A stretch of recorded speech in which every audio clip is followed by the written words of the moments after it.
Ram Ram sir. तो कैसे हैं आप सभी लोग? उम्मीद करता हूँ कि सभी लोग अच्छे ही होंगे। तो आज हम लेकर आ चुके हैं सीरीज के पार्ट नंबर 3 को। उम्मीद करता हूँ कि आप सभी को पीछे के पार्ट्स अच्छे लगे होंगे। और अगर आप सभी को हमारी वीडियो अच्छी लग रही है तो लाइक करना मत भूलिएगा और चैनल को सब्सक्राइब जरूर कर दीजिएगा और कमेंट कर अपनी राय जरूर बताना। तो चलिए ज़्यादा टाइम वेस्ट नहीं करते और स्टार्ट करते हैं आज की सीरीज को। इस एपिसोड की स्टार्टिंग में हमें किसी को चिल्लाते हुए दिखाया जाता है। अंधेरी रात का सीन होता है और वह बंदा चिल्लाते हुए एक घर में से बाहर निकल रहा होता है और तभी एक बहुत तेजी से एक हाथा आता है और उस बंदे के मुंह को जोर से पकड़ लेता है, जिसके कारण जो बंदा चिल्लाकर वहां से निकल रहा है वह वहां से बिना चिल्लाते हुए निकल नहीं पाता और किसी के द्वारा पकड़ लिया जाता है। और अचानक से जिस कमरे से वह बाहर निकल रहा होता है उसी कमरे में वापस लौट कर चला जाता है और उस कमरे का दरवाजा वहीं पर बंद हो जाता है। और दूसरी तरफ उसी तरफ वहां पर उस कमरे के अंदर से खून निकलते हुए दिखाया जाता है और तभी वापस से वह दरवाजा खुलता है और उस दरवाजे के अंदर से एक बंदे को बाहर निकलते हुए दिखाया जाता है, जिसके पास स्वॉर्ड होती है और वह अपने हाथों को पहुंचने में लगा हुआ है। और वह बंदा अपने साथियों को बुलाता है और उससे कहने लगता है कि यहाँ पर इतना बब्बर मैंने मचाया हुआ है कि सभी का साफ कर देना और इस पूरी की पूरी जगह को आग लगा दो।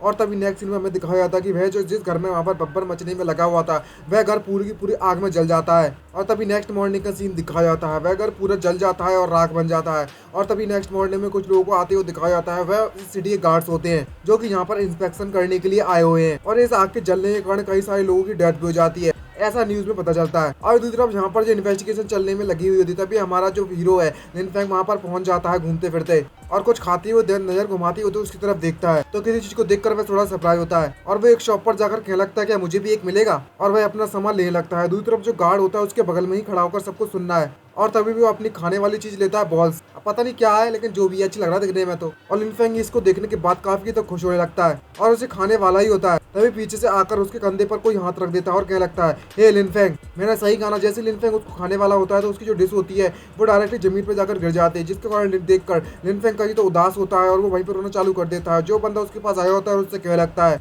मैं तो बस तुम्हें यहाँ पर ढूंढने के लिए आया हूँ, अब जल्दी तुम खड़े हो जाओ और हमारे साथ चलो। और तभी लिनफेंग उसकी बातों पर ज्यादा ध्यान नहीं देता है। तभी जो गार्ड होता है वो उससे कहने लगता है, लिनफेंग तुम मेरी बात सुनी क्या तुमने? अब जल्दी से मेरे साथ चलो। और लिनफेंग इस वक्त काफी तक गुस्से में है क्योंकि उस बंदे ने उसका खाना जो गिरा दिया और गुस्से में आकर उसके ऊपर एक जोरदार पंच मार देता है और कहने लगता है कि खाना बर्बाद करना बिल्कुल भी अच्छी बात नहीं होती है, तो बादशाह कहीं के। और वह इस वक्त काफी तक गुस्से में होता है। तभी अचानक से कुछ स्वॉर्ड आती है और चारों तरफ से घेर लेती है और वह अपने साथियों से कहने लगता है गार्ड से कि जल्दी जाओ और लिनफेंग को अरेस्ट कर लो। तभी लिनफेंग उससे कहने लगता है कि तुम्हें पता है कि मैं कौन हूँ?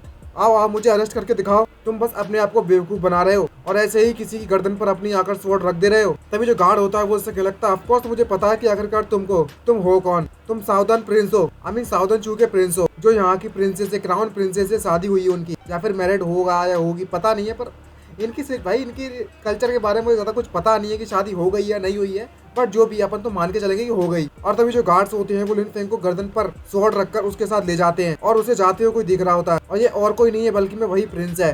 तभी साउदर्न टाउनशिप फूजी मेंशन का सीन दिखाया जाता है जहाँ पर जेल में उस लिनफेंग को डाल दिया जाता है उस गार्ड के द्वारा। और तभी कुछ लोग आपस में बात करते जा रहे होते हैं कि हमें इस बंदे को यहाँ पर इस तरीके से बंद करके चले जाना चाहिए, क्या यह सब ठीक होगा? तभी दूसरा बंदा कह रखता है, हम इसके साथ कुछ कर भी नहीं सकते, आखिरकार ये बंदा अभी भी क्राउन प्रिंसेस का हस्बैंड जो है, हमारे गवर्नर को वापस आने दो, बाद में हम इस मैटर का डिसाइड कर लेंगे कि अगर इसके साथ करना क्या है फ्यूचर में। तभी लिनफेंग वहाँ पर आसमान की तरफ देखता है और मन में सोचते कहने लगता है कि मैंने प्रैक्टिस करना सिर्फ कुछ दिनों के लिए बंद किया है और मैं एक बहुत बड़ी परेशानी में फंस गया आकर।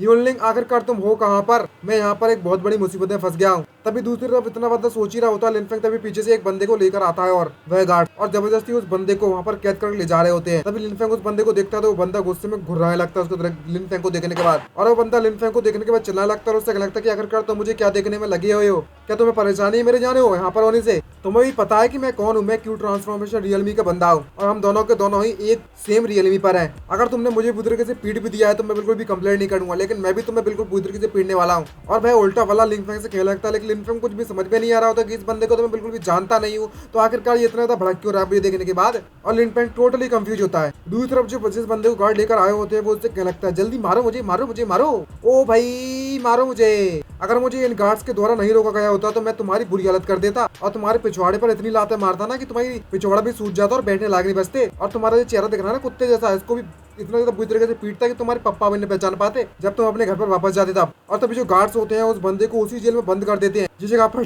लिनफेंग को बंद किया जाता है। तो वो दोनों के दोनों टोटली कंफ्यूज होते हैं और बंदा टोटली कंफ्यूज होता है और कहने लगता है कि आखिरकार इन लोगों ने मुझे इस बंदे के साथ ही एक ही सेल में बंद क्यों कर दिया? अभी तो ये बंदा उससे गालियां दे रहा था लिनफेंग को और लिनफेंग के सेल में इस बंदे को बंद कर दिया है। तभी जो गार्ड्स होते हैं वो कहने लगते हैं, अब मुझे समझ में आया कि तुम तो बहुत ज्यादा गुस्से वाले कुत्ते हो, अब तुम जो अंदर बंदा बैठा हुआ है तुम अच्छे से जाकर सबक सिखा सकते हो उसे। अब तुम हमसे वो आदमी वो वह मत कहना कि हमने तुम्हें चांस नहीं दिया इसे पीटने का। और इससे ये सब कहते हुए गार्ड्स वहां से चले जाते हैं, लेकिन उस बंदे को कुछ भी समझ में नहीं आ रहा होता है कि चल क्या रहा है ये। और वो टोटली कंफ्यूज होता है, लिन फैंग की तरफ मुड़कर देखता है और गुस्से में कह लगता है, लड़के आखिरकार तुम मुझे इस तरीके से घूर क्यों रहे हो। और लिन फैंग को कुछ भी समझ में नहीं आ रहा होता और इस तरीके से चिल्लाते हुए कभी तो सरप्राइज होता है और अचानक से एक बहुत ज्यादा डेविल वाली स्माइल मारता है। और कुछ समय के बाद का सीन दिखाया जाता है, यहाँ पर उस बंदे को लिन फैंग ने बहुत ज्यादा बुरी तरीके से पीट दिया होता है। यह भी दादागिरी दिखाने में लगा हुआ था, लेकिन पिट गया भाई लिन फैंग से। और लिन फैंग उसे पीटने के बाद कह लगता है, क्यों ट्रांसफॉर्मेशन कल्टीवेटर तुम इतने ज्यादा ऑर्डिनरी भी नहीं हो, वह लोग एवरेज पर्सन से ज्यादा बेटर फाइटर होते हैं। मैं तुमसे कुछ और क्वेश्चन पूछना चाहता था, क्या मैं पूछ सकता हूँ। ये बात सुनने के बाद वो बंदा पता नहीं क्यों मार खाने के बाद इज्जत से उसे बात करने लगता है। उससे कहता है, हाँ तुम मुझसे जो चाहे वे पूछ सकते हो, मैं हर सवाल का जवाब दूंगा। और तभी लिन फैंग उससे पूछ लगता है कि आखिरकार अपनी जिंदगी निभाने के लिए काटने के लिए तुम आखिरकार क्या करते हो और तुम्हें यहाँ पर जेल में बंद क्यों कर दिया गया है। तभी जो बंदा होता है वो उदास चेहरा बनाता है और उससे कहता है कि मेरा नाम जियो क्यू और मैं होम टाउन सैंगजिंग से आया हुआ हूँ। मैं कुछ पैसे कमाने के लिए थोड़ा मोड़ा काम कर लेता हूँ ताकि मैं अपना खाने पाने की जुगाड़ कर सकूं। और कल रात को मैंने कुछ ज्यादा ही पी रखी थी और ज्यादा पीने के कारण मैं सड़क पर जाकर बेहोश हो गया। और जब मुझे होश आया तो मुझे 12 पनिशमेंट गार्ड्स के द्वारा पकड़ लिया गया और फिर उन्होंने कहा कि मैं बहुत ज्यादा ड्रंक था और नशे की हालत में मैंने किसी और के घर में आग लगा दी। और तो उन्होंने मुझसे ये भी कहा था कि ये एक ऐसा बिजनेस है वहाँ पर लोगों को एंटरटेन किया जाता है, आई मीन रेस्टोरेंट कह सकते हो। और तुम्हारे द्वारा आग लगाने के कारण उस जगह पर कई लोगों की मौत हो गई और उसके बाद मुझे यहाँ पर लाया गया है। ये बात सुनने के बाद लिन फैंग को भी यहाँ पर कुछ डाउट होता है और उससे लगता है यहाँ पर मुझे कुछ ना कुछ तो सस्पिशियस लगने में लगा हुआ है। जब मुझे सोएंग क्यू ने सब कुछ बताया था, यहाँ पर ये 12 पनिशमेंट हॉल है, उनकी जो पनिशमेंट होती है वो ऑटो कंट्रोल है। पहले वे गार्ड्स को भेजते हैं, पहले इंस्पेक्शन करते हैं, फिर अरेस्ट करते हैं किसी को। और इस तरीके की जो फालतू हरकतें हैं ये लोग सीधे जाकर किसी पे इल्जाम लगाकर किसी बंदे को भी जेल में डाल रहे हैं, कुछ ठीक नहीं लग रहा मुझे। तभी लिन फैंग उससे पूछ लगता है, क्या तुमने सच में उस घर में आग लगाई थी। ये बात सुनने के बाद बंदा उससे लगता है कि आखिरकार मैं कैसे कर सकता हूँ, अगर मेरे पास इतनी हिम्मत आ भी गई तो इससे बढ़िया मैं अपनी जिंदगी काटने के लिए पैसे नहीं कमा लूंगा। ये बात सुनने के बाद लिन फैंग उससे लगता है, ये बात कहना तो कठिन है, आखिरकार तुम कुछ समय पहले तो बहुत ज्यादा गुस्से में थे, तुम्हें देखकर तो ऐसा लगता है कि तुम कुछ भी कर सकते हो, अब तुम मुझसे इतनी ज्यादा डर गए हो अपने पप्पा से। तभी वो लड़का उससे कहने लगता है कि मैंने लोगों से के द्वारा कहते हुए ये सुना कि अगर तुम बहुत ज्यादा गुस्से में और फायर्स रहते हो तो तुम्हें दूसरे लोगों के द्वारा बुली नहीं किया जाएगा, वो भी जेल के अंदर। तभी नेक्स्ट सीन में हमें किसी बंदे को आते हुए दिखाया जाता है और ये बंदा कोई और नहीं है बल्कि मैं वही कुछ समय पहले दिखाया जाता है उस घर में, जिस घर में कि इसने किसी बंदे को मार दिया तो उस घर में आग लगाई थी। और ये आग लगाने वाला बंदा यह बंदा है। और लिन फैंग किसी को आते हुए नोटिस कर लेता है और वो बंदा वहां पर आता है और कहने लगता है, लिन फैंग। तभी लिन फैंग उससे पूछ लगता है, हाँ मैं लिन फैंग हूँ, आखिरकार तुम कौन हो। तभी बंदा उससे लगता है कि मैं यहाँ पर तुमसे कुछ क्वेश्चन पूछना चाहता हूँ और तुम मुझे तो बकवास करने की जरूरत नहीं है। ये बात सुनने के बाद लिन फैंग भी सरप्राइज होता है और वह भी अचानक से बहुत गुस्से में हो जाता है क्योंकि मुझे समझ में आ चुका है कि आखिरकार ये सब क्या चल रहा है और उसको फंसाया गया है। और लिन फैंग गुस्से में उससे लगता है कि आखिरकार तुम क्या समझते हो अपने आप को कि तुम हो कौन। मैं यहाँ पर इसलिए क्योंकि जो मेरी वाइफ है वो सॉन्ग युंगलिंग है और मैं उसकी बहुत ज्यादा रेस्पेक्ट करता हूँ। और अगर ऐसा नहीं हो तो तुम्हें लगता है कि तुम मुझे यहाँ पर कैद कर रख पाते और पकड़ पाते, तुम में इतनी औकात है, हिम्मत है। ये बात सुनने के बाद जो गार्ड्स होते हैं वो और भड़क जाते हैं और अपनी स्वॉर्ड निकालने लगते हैं। तभी बंदा अपनी स्वॉर्ड पर हाथ रखता है और मुस्कुराते हुए लिन फैंग से लगता है, तुम्हें देखकर ऐसा लगता है कि तुम अब अपनी सिचुएशन को बिल्कुल भी एक्सप्लेन नहीं करने वाले हो जब तक हम तुम्हें बढ़िया सा दर्द ना दे दें। ये बात सुनने के बाद पीछे से किसी की आवाज आती है और कोई कहता है इससे कि आखिरकार तुम किसे इतने देर टॉर्चर करना चाहते हो। ये बात सुनने के बाद वो दोनों के दोनों सरप्राइज हो जाते हैं। और तभी नेक्स्ट में दिखाया जाता है कि जो क्राउन प्रिंसेस होती है वो वहाँ पर आ जाती है और वो उससे कहती है कि लॉर्ड ली को देखो तो जरा, ये मेरे हस्बैंड को बिना मेरी परमिशन के और बिना मुझे बताए अरेस्ट कर रहे हैं। क्या ऐसा है कि अब वो मेरे बारे में बिल्कुल भी फर्क नहीं पड़ता उन्हें मेरे होने से। और जैसे ही लिन फैंग देखता है कि उसकी वाइफ उसे बचाने के लिए आ गई होती है वो तो कभी खुश हो जाता है और टमाटर लाल पड़ जाता है। और तभी जो लॉर्ड ली होता है वो उससे लगता है, योर हाइनेस, मैंने बस लिन फैंग को इसलिए अरेस्ट किया हो कि कल रात को एक घर में आग लग गई थी और उस केस की स्टडी करने के लिए मैंने इस बंदे को अरेस्ट किया था ताकि मैं वहाँ पर इंस्पेक्शन कर सकूं और कुछ जानकारी हासिल कर सकूं, अपनी ड्यूटीज निभा रहा था मैं और कुछ नहीं। तभी जो प्रिंसेस होती है वह उससे लगती है कि अच्छा ऐसी बात है, हमको सिखा रहा है। और वो ओल्ड मैन से पूछने लगती है कि लॉर्ड मैन, क्या 12 पनिशमेंट के द्वारा हमें कोई जानकारी मिली है कि लिन फैंग को अरेस्ट करने वाले हैं या फिर उसके द्वारा समन किया गया है। तभी जो ओल्ड मैन होता है वो उससे लगता है, योर हाइनेस, मैंने इस जैसे समन के बारे में बिल्कुल भी नहीं सुना है और कमांडर ने भी ऐसा कुछ नहीं किया कहा है। ये बात सुनने के बाद प्रिंसेस उससे कहने लगती है, अच्छा ऐसी बात है। और तभी उस बंदे के पास आती है और उसकी गर्दन पकड़ते हुए उससे कहने लगती है, आखिरकार क्या करना चाहिए लिन शैनफू तुमको, अगर तुम अपनी पावर का इस्तेमाल इस तरीके से करोगे तो। अभी मैं तुम सभी को अपने फादर के बदले में तुम सभी को देखने में लगी हुई हूँ कि आखिरकार तुम किस तरह का व्यवहार करते हो। तो कैसा लगा कि अगर मैं इसके लिए इंसाफ भी यहीं पर कर दूं तो और तुम्हारी यही राम राम सत्य कर दूं। और उसकी गर्दन इतनी जोर से पकड़ लेती है कि वह सांस नहीं ले पा रही होती है और उसकी आंखें बिल्कुल लाल पड़ जाती हैं। और प्रिंसेस इस मूवमेंट को अभी तक एंजॉय भी कर रही है। और तभी जो ओल्ड मैन होता है वो उसे रोकता है और उससे कहने लगता है, प्रिंसेस आप रुक जाइए। तभी यहाँ पर उसके अंकल भाई आते हैं, उससे कहने लगते हैं, यूर मैजेस्टी, भला ही हमारे जो एम्परर है उनसे उन्होंने आपसे कहा है कि आपको सभी के सभी ऑफिसर्स पर नजर बनाए रखनी है, लेकिन आपके पास सिर्फ इतनी ही पावर है कि आप उन पर मॉनिटर करोगे, आप उन्हें डिस्पोज और मार नहीं सकते। ये बात सुनने के बाद जो प्रिंसेस पीछे मुड़कर देखती है और उससे कहने लगती है, अंकल भाई आप यहाँ पर आ गए। और तभी जो अंकल भाई होते हैं उससे कहने लगता है, योलिंग, जिस बंदे के पास सबसे ज्यादा इंपॉर्टेंट मैटर होता है और बहुत ज्यादा जिम्मेदारियां होती है वो इतना स्ट्रेट फॉरवर्ड नहीं हो सकता। तुम्हारे जो फादर है वो तुम्हें इस पोजीशन तक पहुंचाया है और मुझे ये भी पता है कि कुछ ऐसी चीजें हैं जो पहले की तरह आसान नहीं है। तभी प्रिंसेस उससे कहने लगती है, हाँ मुझे पता है अंकल भाई, लेकिन आखिरकार इन लोगों ने रूल्स को फॉलो क्यों नहीं किया। मैं तो बस यहाँ पर ये इतना कहने वाली होती। तभी अंकल भाई उससे कहने लगता है, तुम्हें घबराने की जरूरत नहीं है, अगर इन लोगों ने सच में रूल्स को फॉलो नहीं किया हुआ है तो इसके बदले में उन्हें पे जरूर करना पड़ेगा। और तभी वो उससे कहने लगता है, शैनफू तुमने काफी ज्यादा मेहनत कर ली है मेरे अंदर काम कर कई सालों तक, और तुम मेरे रूल्स को तो जानते ही होगे, क्या तुम अब पनिशमेंट के लिए तैयार हो। और तभी शिनफू उससे कहने लगता है, मैं आपकी पनिशमेंट लेने के लिए तैयार हूँ। और वो अंकल भाई उससे कहने लगता है, अच्छा ठीक है, अच्छी बात है। और वह तभी अपनी पावर का इस्तेमाल करते हैं, उसके कंधे पर अपनी उंगली रखते हैं। ये देखने के बाद शिनफू डर जाता है और तभी जोरों जोर से वो चिल्लाना चालू कर देता है, उसे बहुत ज्यादा पेन हो रहा होता है।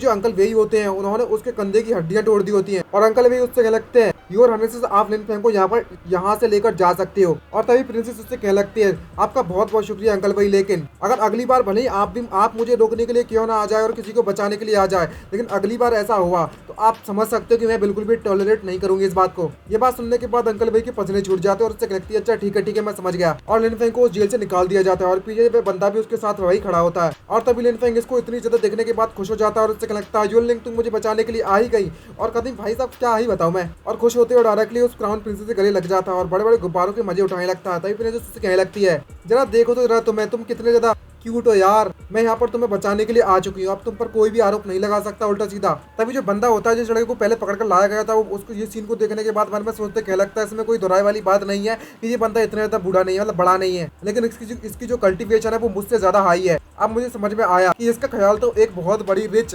लड़की रखने में लगी हुई है। ये तो मैन की डिग्निटी के बारे में भी घंटा फर्क नहीं पड़ता है इस बंदे को, ये तो कितनी ज्यादा शर्मनाक बात है। और तभी लिन फैंग वहां से जाने लगता है और योलिंग से कहने लगता है कि चलो चलते हैं हम लोग अब। और वे लोग वहां से जाने वाले ही होते तभी जो लड़का होता है वो चिल्लाता है, उससे कहने लगता है, जरा 1 मिनट रुको ग्रेट वॉरियर, आप मुझे भी अपने साथ ले चलिए। मैं आपको सच सच बता रहा हूँ, उस घर में आग मैंने नहीं लगाई है, मैंने आग नहीं लगाई है। अगर मैं यहाँ पर रुकता हूँ तो मुझे इन लोगों के द्वारा इतना ज्यादा मारा जाएगा, इतना ज्यादा पीटा जाएगा कि मैं यहीं पर मर जाऊंगा और अपना दम तोड़ दूंगा, और मैं मरना नहीं चाहता। ये सुनने के बाद अंकल भी उसके पास आते हैं और उससे लगते हैं, तुम्हारे पास तो बिल्कुल भी सेल एस्टिमेट नहीं है। तभी एक लाइट चमकती हुई दिखाई जाती है और सिस्टम के द्वारा कुछ चॉइसेस उसे प्रोवाइड कराई जाती हैं और उसमें लिखा होता है, अगर तुम्हें गॉड बनता है तो तुम्हें सिर्फ स्ट्रेंथ ही नहीं चाहिए बल्कि में अपने दिमाग को भी और तक ग्रो करना होगा। क्या तुम इस ऑर्डिनरी स्पिरिचुअल बॉय को रेस्क्यू करना चाहोगे जो कि तुम्हारे सामने पड़ा हुआ है, और तुम्हें इसे एक्सेप्ट करो या ना करो, लेकिन इसके बदले में तुम्हें रिवॉर्ड भी अननोन मिलेगा और पेनल्टी भी अननोन लगेगी। और ये नोटिफिकेशन देखने के बाद वो उसे एक्सेप्ट कर लेता है। तभी एक और नोटिफिकेशन आता है कि तुम्हें जो रिवॉर्ड है वो दे दिया गया है, चेंजिंग इंसिडेंट चैप्टर है वो ऑफिशियली ओपन हो चुका है तुम्हारे डिसीजन के कारण, जो कि डेडली फीचर था उससे तुमने उसे बचा लिया है, लेकिन तुम्हारे जो दुश्मन है वो यहाँ पर नहीं रुकने वाले हैं और तुम्हें इस अर्जन केस के बारे में पता लगाना होगा कि आखिरकार किसने उस घर में आग लगाई, और इस मिशन को तुम्हें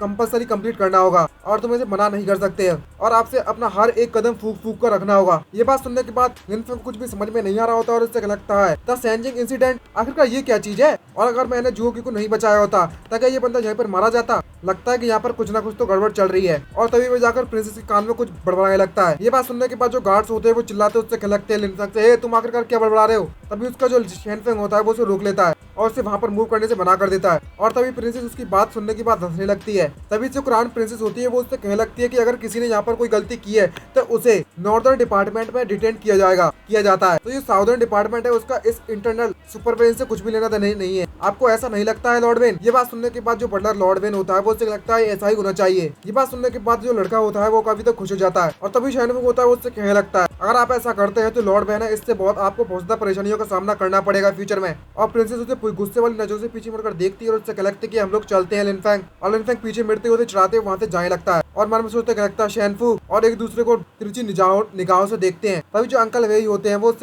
उसके पास आते हैं शैनफू को, उससे लगते हैं आखिरकार तुम आजकल करने के लगे हो। तभी जो शैनफू होता है उससे लगते हैं नेचुरली मैं बस अपना काम करने में लगा हुआ था। तभी अंकल भी वहां से चले जाते हैं और उससे लगता है कि आगे से फ्यूचर में तुम केयरफुल रहना। और शैनफू से चिल्लाते उससे लगता है लेकिन उस जाओकी को देखो तो जरा आपने उसे क्यों जाने दिया। ये बात सुनने के बाद वो रोकता है और चिल्लाते लगता है अपना मुंह बंद करो। और उसके गार्ड से पूछते हैं कि आप उसका क्या करना चाहिए। तभी शेनफू चिल्लाता है अपने गार्ड पर, उससे कहने लगता है तुम बस वैसे ही अच्छे बनने का नाटक करते हो, हमें पता है कि दूसरों को दिखाना चाहते हो तुम। और बात करें इस लिनफेंग की, जरा इस प्रिंस को देखो, जरा इसकी हिम्मत होगी हमारे काम में दखल देने की। मैं इस बंदे को याद रखूंगा। और काफी तक गुस्से में होता है। तभी नेक्स्ट सीन में हमें दिखाया जाता है कि जो प्रिंसेस होती है वो लिनफेंग से कहने में लगी हुई थी कि मुझे माफ कर देना लिनफेंग, मेरे कारण तुम्हें ये लोग परेशान करने में लगे हुए हैं और तुम पर अटैक कर रहे हैं। ये बात सुनने के बाद लिनफेंग उससे कहने लगता है खैर इसमें हम तुम कर भी नहीं सकते, अगर तुम एक जंगल में फंस गए हो यूलिंग, बल्कि मैं तुम ही नहीं बल्कि मुझे भी यहाँ पर कुछ ऐसे आइडियाज को ड्रॉप करना होगा जो कि अनरियलिस्टिक हैं। और कहने लगता है कि अगर यहाँ पर तुम्हारे एनिमीज तुम्हें धमकाने की या फिर डराने की कोशिश कर रहे हैं मेरे थ्रू, तो अब समय आ चुका है कि मैं भी उनके सामने आकर उनसे फाइट करूं हेड टू हेड। तभी हमें ग्रैंड प्रिंस सोंग युनलुंग के घर का सीन दिखाया जाता है और वहाँ पर शेनफू आता है और उससे कहने लगता है कि यह मेरी गलती थी जिस कारण मैंने अपना काम ठीक से नहीं कर पाया, और ये सारा का सारा मैटर था और सारी जानकारी उस प्रिंस को दे देता है। और उससे कहने लगता है कि मुझे जो मिशन दिया गया था मैं उसे कंप्लीट नहीं कर पाया हूँ,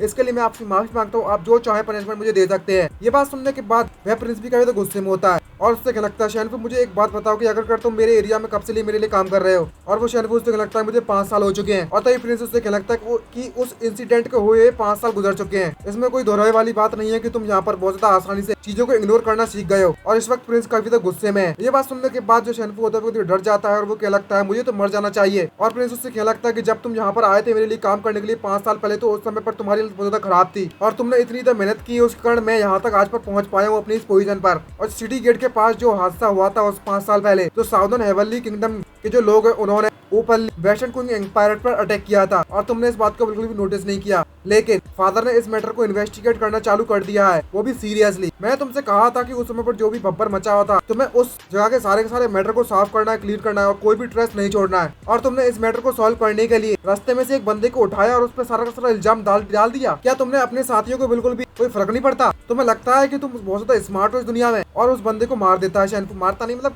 माथे पे जाकर एक अटैक करता है और उसके मुंह से खून निकलने लगता है। और शेनफू से कहने लगता है योर मैजेस्टी चिंता करने की जरूरत नहीं है, मैंने अपनी गलती से ऑलरेडी सीख लिया, मुझे पता है कि मैं अपनी ड्यूटीज को सही से निभा नहीं पाया, लेकिन इस मैटर को मैं रीजनेबल तरीके से साफ कर दूंगा, तो आपको घबराने की जरूरत नहीं है। और इसी तरीके से वह प्रिंस उसके पास आता है और कहने लगता है अब जल्दी से जाओ और मुझे आगे चलकर डिसअपॉइंट मत करना। और शेनफू से लगता है हाँ सी योर हाइनेसेस, बिल्कुल नहीं करूंगा मैं। तभी नेक्स्ट सीन में हमें उस बंदे को दिखाया जाता है जो ही कहने लगता है लिनफेंग के आने के पास कि आप जो चाहेंगे मैं वैसा करने के लिए तैयार हूँ। और उससे कहने लगता है प्लीज मुझे एक्सेप्ट कर लीजिए मास्टर, मैं आपके लिए कुछ भी करने तैयार हूँ, आपके लिए मरने के लिए भी तैयार हूँ। तभी लिनफेंग उससे पूछ लगता है कि तुम मुझे फॉलो करना चाहते हो? और लिनफेंग उसे मना कर देता है खैर यहाँ से निकल लो पहली फुर्सत में, आखिरकार कौन तुम पर विश्वास करेगा, तुम यहाँ पर रुको तब पता चलेगा। ये बात सुनने के बाद उस बंदे को कुछ भी समझ में नहीं आता, वो कंफ्यूज होता है और कहने लगता है अच्छा ठीक है मैं रुक जाता हूँ। दूसरी तरफ जो प्रिंसेस होती है वो उसको लिनफेंग को बुलाती है। तभी जो लिनफेंग होता है वो वहाँ कतई ठरकी जैसी हरकत करने लगता है और यूलिंग के पास जाते उससे कहने लगता है कि मैं यहाँ पर हूँ। और वो लड़का जो होता है वो लिनफेंग को इस तरीके से देखने के बाद कहने लगता है कि मैं इस बंदे से बहुत ज्यादा जेलस फील कर रहा हूँ। तभी यूलिंग उससे कहने लगती है लिनफेंग मैंने ऑलरेडी लॉर्ड वैन से बात कर ली है और आज से तुम तुम्हारे क्रिमिनल डिपार्टमेंट में काम करोगे। ये बात सुनने के बाद लिनफेंग को सरप्राइज होता है और उससे लगता है क्या मेरा वहाँ पर जाना ठीक रहेगा? तभी यूलिंग उससे लगती है हाँ सीधी सी बात है, मुझे भी ये बात पता है कि तुम यहाँ पर इस रीजन में नए बंदे हो और तुम्हें 12 क्रिमिनल डिपार्टमेंट के बारे के फंक्शन के बारे में भी ज्यादा कुछ पता नहीं है। और ये बताते हैं कि जो 12 क्रिमिनल डिपार्टमेंट है वह 12 अर्थली ब्रांचेस से ली गई हैं और उन्हें अपर 6 एंड लोअर 6 के डिवाइड किया गया है। जो अपर 6 क्रिमिनल डिपार्टमेंट है वह पूरे क्वीन एम्पायर के जितने भी सुपरविजन है वो उसके लिए रेस्पॉन्सिबल है, और जो बाकी के 6 क्रिमिनल डिपार्टमेंट है वो इस क्वीन एम्पायर के बाहर के जितने भी अदर डायनेस्टी या एम्पायर्स हैं उधर की इंटेलिजेंस को इकट्ठा करने का रिस्पॉन्सिबिलिटी उन पर, और वो डायरेक्टली एम्पायर के लिए काम करते हैं। और जो अपर 6 क्रिमिनल डिपार्टमेंट है सेंगजिंग में उसे डिवाइड किया है साउदर्न एंड नॉर्दर्न डिपार्टमेंट में, और जो ली शैनफू है वो रेस्पॉन्सिबल है 100 ऑफिशियल्स की सुपरविजन के लिए, वो भी 3 नॉर्दर्न क्रिमिनल डिपार्टमेंट में। और ऐसे तरह के सभी के बारे में बताती है कौन कहाँ पर रिस्पॉन्सिबल है, और बताती है कि 2 दिन पहले यहाँ पर जो अटैक हुआ था और एक घर में आग लग गई थी, उस मैटर को लेकर जो एम्परर थे वो बहुत ज्यादा गुस्से में है इस वक्त, और इस मैटर को वह जल्दी से सॉल्व करना चाहते हैं और सीरियसली ले लिया इस मैटर को। तो इसलिए तुम्हें 12 क्रिमिनल डिपार्टमेंट में इन्वेस्टिगेट करने के लिए इस मैटर को डाल दी गया ताकि तुम यहाँ पर मदद कर सको थोड़ी बहुत। ये बात सुनने के बाद लिनफेंग उससे लगता कि अगर तुम क्राउन प्रिंसेस नहीं होती थी तो मैं इस बात पर बिल्कुल भी भरोसा नहीं करता। और वो क्राउन प्रिंसेस ये बात सुनने के बाद हंसने लगती है और उससे लगती है तुम काफी ज्यादा अच्छा मजाक कर लेते हो, लेकिन लिनफेंग मैं उम्मीद करती हूँ कि तुम मुझे निराश नहीं करोगे। तभी लिनफेंग उससे लगता है कि ये काम तुम मुझ पर छोड़ सकती हो। तभी नेक्स्ट में कई सारी बुक्स को दिखाया जाता है और कोई अगर उससे लगता है कि ये सारी जो अकाउंट बुक्स है बिजनेस रिकॉर्ड्स हैं जोंगपिंग ट्रेडिंग हाउस की, तुम इसे रीड कर सकते हो चाहे इतना समय ले लो। तभी लिनफेंग उसका जो साथी होता है चमचा वो वहाँ पर आ जाता है और उसका चमचा देखकर कहने लगता है कि यहाँ पर इतनी ज्यादा बुक्स हैं आखिरकार हम इनको कैसे रीड करेंगे। तभी बंदा उससे लगता है कि यहाँ पर जितने भी फ्री मैन है वो सभी लोग इंस्पेक्शन के लिए करने के लिए गए हैं और वो जल्दी वापस आ जाएंगे। तो मैं उम्मीद करता हूँ कि आप अपना काम यहाँ पर निपटा सके हो। भाई साहब इस जमाने में चश्मा कहाँ से आ गया, वो भी ब्लैक वाला, ये तो भाई उस गुंडे की याद आ गई मुझे। और तभी वो बंदा वहाँ से चला जाता है। तभी लिनफेंग भी सरप्राइज हो जाता है और क्या लगता है, खैर सब कुछ भूल जाओ, जियो को जल्दी से आओ, मेरी मदद करो सब कुछ पढ़ने में। तभी जियो को उससे लगता है, लेकिन मास्टर मैं आपको एक बात बताना चाहता हूँ, मैं ये रीड तो करना चाहता हूँ, लेकिन मुझे ये नहीं पता कि रीड कैसे करते हैं। ये बात सुनने के बाद लिनफेंग कभी गुस्से में आ जाता है और उसकी आंखें लाल पड़ जाती है और क्या लगता है कि ये तुम्हारे लिए बेटर होगा कि जल्दी तुम सीख लो किस तरीके से रीड किया जाता है, वरना तो मैं नॉलेज की पावर दिखाने वाला हूँ। और जियो ये सुनने के बाद कभी डर जाता है और रोना चालू कर देता है और उसकी हाँ में हाँ मिलाने लगता है। और तभी लिनफेंग उन बुक्स को पढ़ना चालू करता है तो वहाँ पर कुछ जानकारी इकट्ठी करता है और मिनरल्स के बारे में कुछ जानकारी उसे मिलती है। और जैसे जैसे वो उस जानकारी को पढ़ता जाता है तो वो कभी शौक हो जाता है और कहने लगता है कि जितने भी रास्ते से यहाँ पर ट्रेडिंग हुई है वो अलग अलग डायरेक्शन में गई है, लेकिन उसका जो सेंटर पॉइंट है वो एक जगह से होते हुए गुजरा है और सारा का सारा इशारा बनता है। भले ही सारी चीजें वो अलग अलग डिफरेंट प्लेसेस पे गई थी, लेकिन जो नानचू है वो एक सेम प्लेस है। ये कोई कोइंसिडेंस नहीं हो सकता। मुझे नहीं पता कि इस वर्ल्ड की जो ट्रांसपोर्टेशन गुड्स है उस तरह को किस तरीके से ट्रांसलेट किया जाता है और कैसे कैलकुलेट किया जाता है, लेकिन मेरे ओरिजिनल वर्ल्ड में इस चीज को स्ट्रेटेजिक मटेरियल के लिए इस्तेमाल किया जाता है। और यहाँ पर जो चैम्बर ऑफ कॉमर्स थे उन्होंने एक बंक्वेट को मतलब एक पार्टी को होस्ट किया था लास्ट नाइट को, और वहाँ पर जितने भी लोग थे वहाँ पर अनफॉर्चुनेटली मौजूद थे और उसी घर में आग लग जाती है और सभी के लोग मर जाते हैं और कोई भी उसमें सर्वाइव नहीं करता। और घर में आग लगने के बाद उस तो इतने लोग मरने के बाद भी गवर्नमेंट ने उस क्रिमिनल को पकड़ नहीं पाया, बल्कि मैं किसी ऐसी रैंडमली बंदे को उठाकर किडनैप कर लिया और साउदर्न डिपार्टमेंट में फेंक दिया गया। मुझे इस बात पर बिल्कुल भरोसा नहीं होता कि यहाँ पर कुछ भी उल्टा सीधा नहीं चल रहा है, यहाँ पर कुछ तो गड़बड़ है। और तभी मैं सभी के सभी मर्चेंट हाउस की लिस्ट को इकट्ठा कर देखने लगता है और देखता है कि इसमें वांग यूदे नाम का एक बंदा होता है जो कि जोंगविंग ट्रेडिंग कंपनी का बॉस है और वह कल रात की पार्टी को बिल्कुल भी अटेंड नहीं कर पाया था, इसलिए लगता है कि ये बंदा भी जिंदा है। और क्या लगता है कि अब जबकि मैंने ज़ूक्यू को अपने अंडर में ले लिया है तो अब समय आ चुका कि मुझे इस मैटर की रेस्पॉन्सिबिलिटी भी लेनी पड़ेगी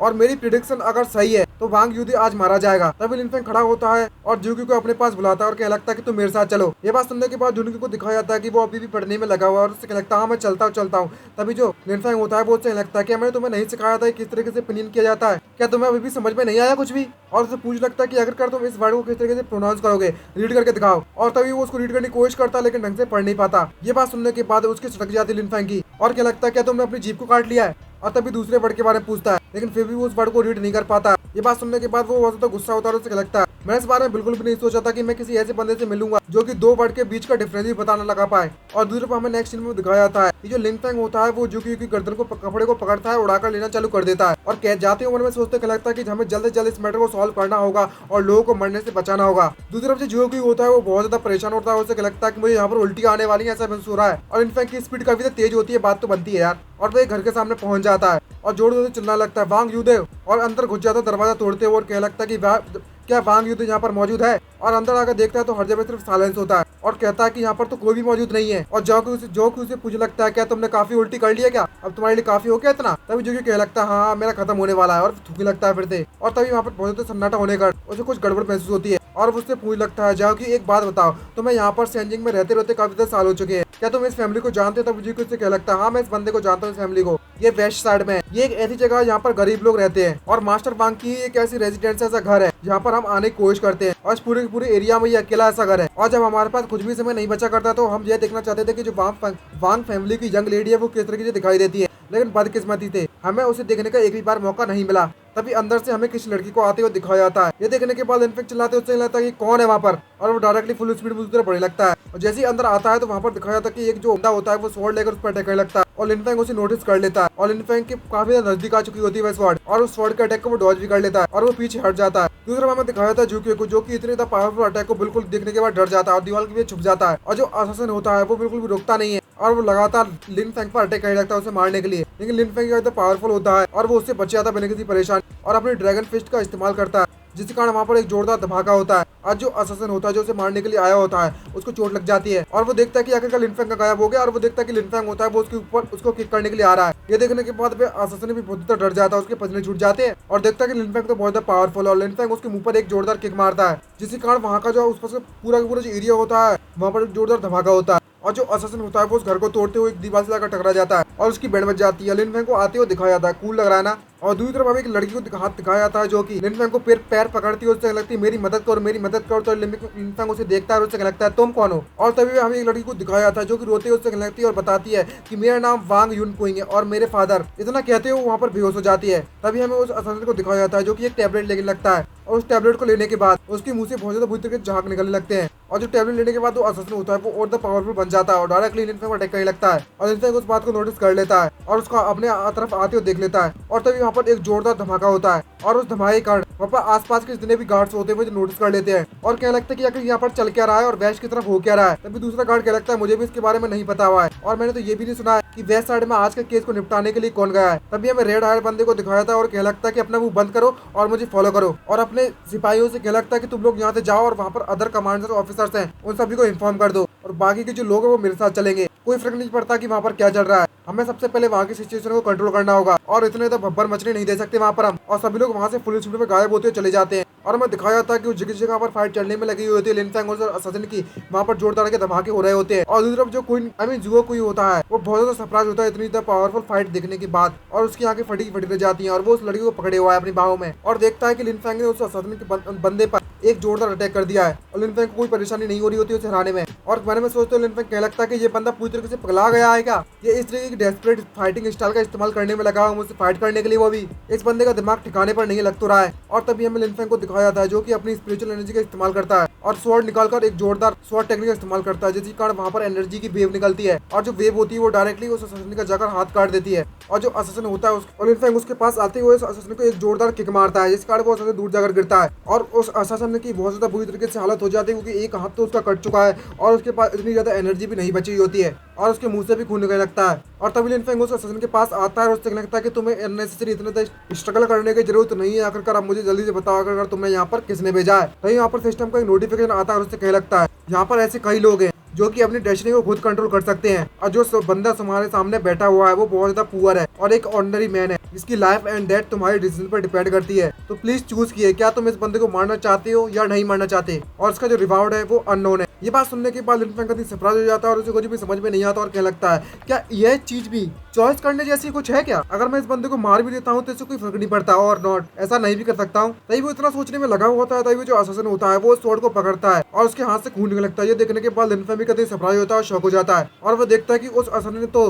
लिन फैंग के हाथ में जो स्वॉर्ड होती है उसको सीधे अपने गर्दन में पेल लिया होता है जिसके कारण फिर बंदा वहीं पर मारा जाता है और लिन फैंग को ये देखकर कभी डर लग जाता है और उसके पसीने छूट जाते हैं और शॉक हो जाता है। और तभी सिस्टम को नोटिफिकेशन आता है कि तुमने काले कपड़े वाले बंदे को मार दिया है, इसके बदले में तुम्हें रिवॉर्ड दिया जाता है। दूसरा में दिखाया जाता है जू की जो कि उसके पास आता है और उससे लगता है ब्रदर तुम तो वाकई में बहुत ग्रेट हो, तुमने तो इस असैसिन और इस बंदे को सिर्फ 3 स्ट्राइक में मार दिया है, ज्यादा 2 स्ट्राइक लगी होंगी तुम्हें मारने में। तभी लिन फैंग उससे लगता है कि जो मिस बांग है क्या वह ठीक है। तभी जू की उसे बताया लगता है हाँ ठीक है आखिरकार लड़कियों की इतने ज्यादा क्लोज आना मेरी किस्मत में कहाँ लिखा हुआ है, मेरी किस्मत काफी अच्छी है, कम से कम इतने ज्यादा क्लोज आने की अपॉर्चुनिटी और चांस तो मिल गया मुझे। ये बात सुनने के बाद लिन फैंग उसको मारने लगता है और कहने लगता है इस लड़की को जल्दी से नीचे उतारो, आखिरकार तुम किस बारे में सोचने में लगे हो ठरकी कहीं के। और तभी वहाँ पर किसी को आते हुए दिखाया जाता है, लिन फैंग नोटिस कर लेता है और कहने लगता है कौन है वहाँ पर। तभी हमें 12th क्रिमिनल नॉर्थर्न टावरमेंट डिपार्टमेंट के पे टूडान को दिखाया जाता है। वहीं यहाँ पर एक और बंदा आता है और बड़ी स्वॉर्ड लेकर आता है और क्या लगता है चलो देखते हैं कि यहाँ पर कौन बब्बर मचाने में लगा हुआ है, इसका नाम हुओ फेई है। तभी फिर से एक और धमाके की आवाज आती है और हुओ जी को आते हुए दिखाया जाता है और क्या लगता है कि सभी लोग यहाँ पर पहुंच चुके हैं और जो बंदा यहाँ पर खड़ा हुआ है ये तो हमारे ही डिपार्टमेंट की ड्रेस को पहना हुआ है। तभी वहाँ पर वैन चिंकिंग को आते हुए दिखाया जाता है और एक अंकल होते हैं और उसके साथ एक छोटी लड़की होती है।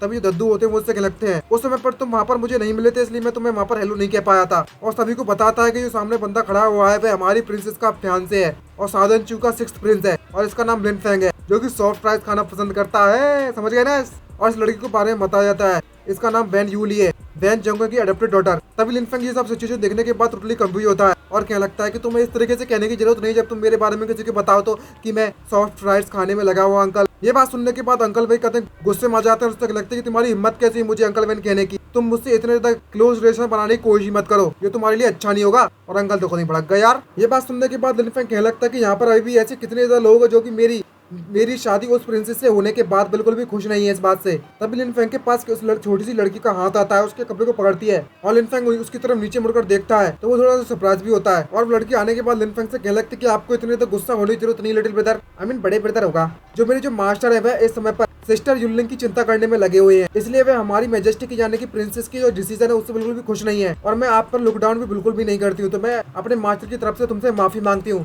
ये बात सुनने के बाद लिन फैंग को लगता है क्या सच में ऐसी बात है, अगर ऐसी बात है तो मैं इस पर बिल्कुल भी गुस्सा नहीं करने वाला, क्योंकि आखिरकार तुम जैसी कितनी अच्छी लड़की मुझसे बोल जो रही है आखिरकार तुम्हारा नाम क्या है। और तभी छोटी सी बच्ची उससे बोल लगती कि मेरा नाम वैन जूली है। तभी अंकल वैन उसके पास आते हैं और उस छोटी सी बच्ची को पकड़ते हैं, उससे कहते हैं कि जब बड़े लोग बात कर रहे हो तभी बच्चों को बीच में टांग नहीं अड़ानी चाहिए और जल्दी जाओ कहीं और जाकर खेलो। और तभी अंकल वैन उससे कहने लगते हैं, मैं आखिरकार तुमसे आखिरी बार पूछने वाला हूँ कि जो क्योंकि तुम्हारे ऊपर जो इल्जाम लगाया गया था उस केस को तुम इन्वेस्टिगेट नहीं कर रहे, तो आखिरकार तुम यहाँ पर क्या कर रहे हो। तभी जो लिन फेंग होता है वो सारी जानकारी देता है और उससे लगता है अंकल वैन, जब मैं यहाँ पर इन्वेस्टिगेट करने में लगा होता तो मुझे कुछ ऐसी चीज पता चली कि मुझे जानबूझकर कोई साइलेंट करना चाहता है। और जब मैंने उस वहाँ पर जाकर जानकारी इकट्ठी की और मुझे पता चला कि किस घर पर मुझे आना है, और जब मैं इस घर पर देखने के लिए आया उस बंदे को ढूंढने के लिए, तो यहाँ पर मैंने काले कपड़े पहनते एक बंदे को देखा और उन्होंने मुझ पर डायरेक्टली अटैक कर दिया और मेरे पास कोई चारा नहीं बचा था, इसलिए मैंने उसे मार दिया। ये बात सुनने के बाद अंकल मैंने उससे लगता है इस सुबह सुबह ये साउदर्न डिपार्टमेंट के जो लोग हैं उन्होंने स्ट्रीट पर स्कॉन्ड्रेल को मतलब उड़ते सीधे जो लोग होते हैं उन्हें पकड़ने के लिए भेजा था। वही लगा था कि ये बस एक कोइंसिडेंस था। अब मुझे समझ में आया, तो तुम्हारे कहने का मतलब है कि इस बंदे से तुमने ज्यादा फाइट की और तुमने सब कुछ बब्बर मचाया है। ये बात सुनने के बाद वो कहने लगता हाँ मैंने ही किया है। तभी जो बड़ी स्वॉर्ड वाला बंदा होता है वो कहने लगता सर आपको ऐसा लगता है कि शेनफू के द्वारा इसको भेजा गया है यहाँ पर।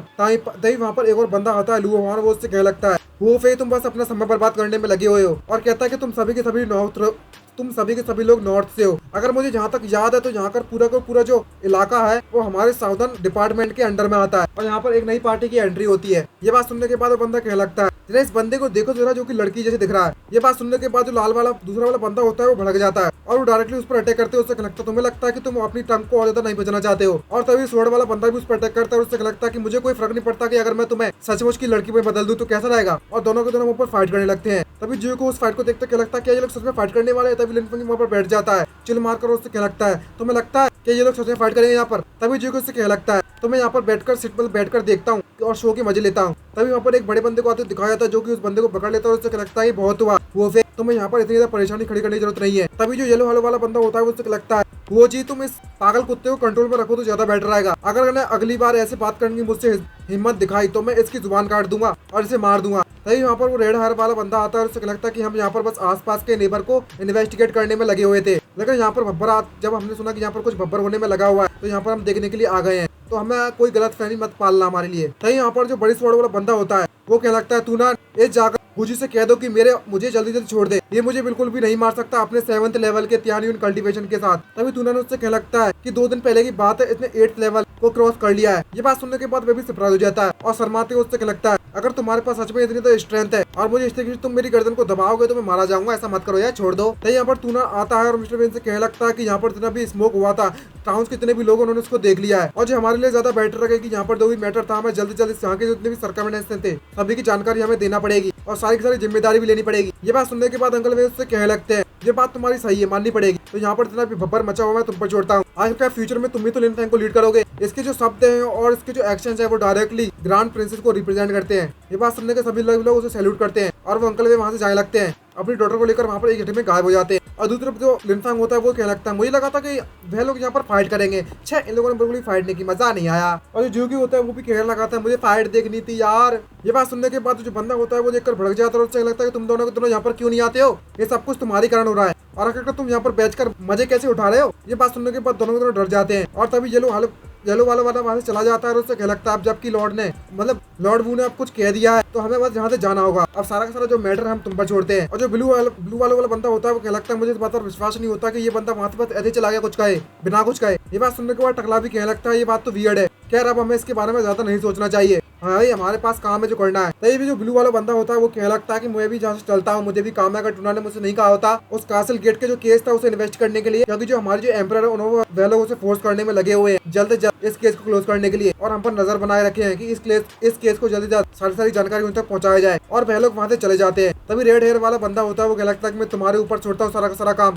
हो जी, और सिटी गेट के पास जो केस हुआ था वह हमारे लिए सबसे ज्यादा अर्जेंट है, तो तुम्हें भी इस केस को जल्दी से निपटाना चाहिए। तभी टकला उससे कह लगता है अच्छा ऐसी बात है, मैं तुम्हारे ऑर्डर को जल्दी से फॉलो करूंगा। और तभी तूनान के ऑर्डर के बाद सब लोग चले जाते हैं वहाँ से और वो ऊपर की तरफ देखता है और उससे क्या लगता है अच्छा ठीक है अब तुम जल्दी से मेरे पास आओ लिन फेंग और मुझे बताओ कि आखिरकार तुमने क्या पता लगाया। तभी लिन फेंग उसे बताता है और हमें उड़ते हुए किसी को दिखाया जाता है और वहाँ पर सभी को आदेश दिया था और कह लगता है कि तुम सब लोग यहाँ पर सर्च करो और पता लगाओ कि यहाँ पर कुछ अच्छा मिल जाए, जानकारी कोई सबूत मिल जाए हमें। और सभी के सभी लोग यस कह देते हैं और इसी सीन के साथ हमारा ये पार्ट खत्म होता है। उम्मीद करता हूँ आप सभी को इस सीरीज का ये पार्ट पसंद आया होगा। अगर पसंद आया है तो वीडियो को लाइक करना मत भूलेगा, चैनल को जरूर सब्सक्राइब कर दीजिएगा। और गाइस ये पार्ट्स होते हैं यहाँ पर खत्म। उम्मीद करता हूँ कि ये सीरीज आपको पसंद आई होगी। अगर इसके नेक्स्ट और चैप्टर्स में कहीं पर मिलते हैं तो मैं जरूर आपको बताऊंगा, एक्सप्लेन करके जरूर दूंगा। अगर आपको मिलते हैं तो आप भी मुझे बता सकते हो कमेंट में। तो चलिए गाइस, उम्मीद करता हूँ पसंद ही आया हो। तो आज के लिए इतना ही, मिलते हैं नेक्स्ट एपिसोड में।